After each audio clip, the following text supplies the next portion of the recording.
Monsieur l'ambassadeur de la République du Rwanda en France,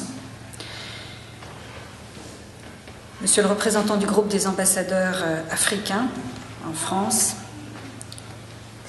Monsieur le représentant d'Ibuka France, Mesdames et Messieurs, la semaine dernière, la France était aux côtés du Rwanda lors des cérémonies de commémoration, représentées par Monsieur François Imret, ambassadeur de France chargé des droits de l'homme. Aujourd'hui, c'est donc à moi qu'il revient de représenter le gouvernement français à cette cérémonie. La tragédie de 1994 a profondément marqué nos mémoires.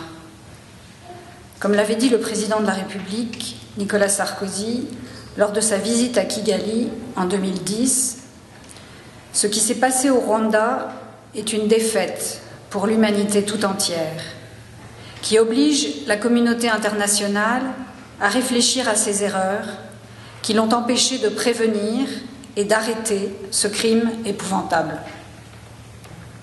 La France mesure toute l'importance qui s'attache à cette manifestation, ce moment de commémoration et de recueillement sur les tragiques événements qui ont bouleversé votre pays. C'est pourquoi elle tient à être à vos côtés dans ces circonstances pour partager ensemble ce moment de deuil. Le souvenir du génocide rappelle à chacun d'entre nous l'impérieuse nécessité de maintenir une veille vigilante pour éviter que de telles horreurs se reproduisent un jour. La commémoration annuelle de cette tragédie est pour le Rwanda l'occasion de rappeler le monde à la vigilance et de rendre hommage aux victimes. Le génocide rwandais est une leçon dont nous devons tous tirer les enseignements. Si chaque État se doit de protéger ses populations, la communauté internationale ne peut rester indifférente lorsqu'un État faillit à cette responsabilité. Cette vision, la France l'a portée à l'Assemblée générale des Nations unies en soutenant le principe de responsabilité de protéger, adopté en 2005. Il précise qu'il incombe à la communauté internationale, dans le cadre de l'Organisation des Nations unies, de mettre en œuvre les moyens diplomatiques, humanitaires et autres moyens pacifiques appropriés afin d'aider à protéger les populations du génocide, des crimes de guerre, du nettoyage ethnique et des crimes contre l'humanité. La France agit fermement au Conseil de sécurité pour que ce principe soit mis en œuvre à chaque fois qu'une telle menace pèse sur une population. Empêcher que des tragédies similaires se reproduisent, c'est aussi mettre un terme à l'impunité de ceux qui les commettent. La France est déterminée à poursuivre et traduire en justice les coupables du génocide, où qu'ils se trouvent, et à lutter contre toute forme de négationnisme.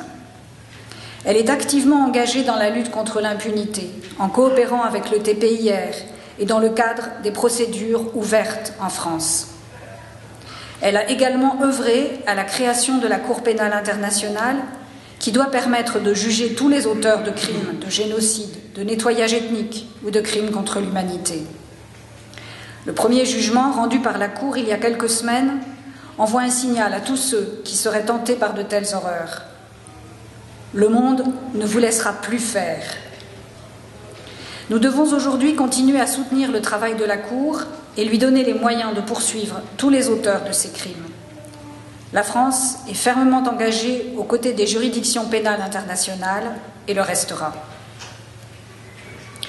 Monsieur l'ambassadeur, les Rwandais ont su montrer au monde que la réconciliation était possible.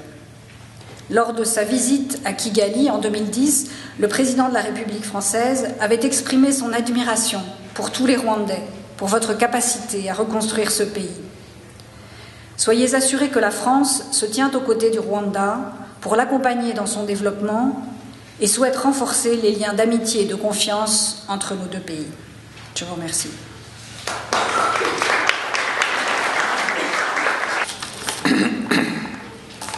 Je voudrais, au nom du doyen du corps diplomatique africain et au nom de mes collègues africains, dire quelques mots. Monsieur l'ambassadeur, cher ami, Madame la directrice générale, représentante du gouvernement français, Monsieur Clément Duhem, administrateur général de l'EF, chers collègues, chers amis rwandais, il est des moments dans l'histoire d'une nation, des moments qui appartiennent par leur intensité à la mémoire collective, à l'inconscient d'une nation. Ce moment dont on parle, c'est la tragédie du génocide rwandais, qui, par la haine qui s'est érigée en idéologie, s'exprima sous des conditions les plus horribles, des conditions les plus sauvages. Le problème également, monsieur l'ambassadeur, vous l'avez dit, Madame Elisabeth Barbier, le problème est aussi celui de la vérité. Lorsque la vérité est reconnue, elle soulage. L'humanité ne doit pas oublier les leçons douloureuses. Mais il reste néanmoins que nous devons pardonner. Mais pardonner sans jamais oublier, car oublier ces morts de ce terrible génocide serait les faire mourir encore une fois. La haine qui se durcit et qui s'érige en idéologie, mais une violence qui s'exprime sous des aspects qui sont très horribles. Je crois que nous devons maintenant bâtir un lendemain. Et je crois que le thème qui a été et qui baptise cette commémoration 18e est un thème important qui donne vers l'avenir. Un thème qui dit que tout est possible. Tout est possible, mais sans oublier.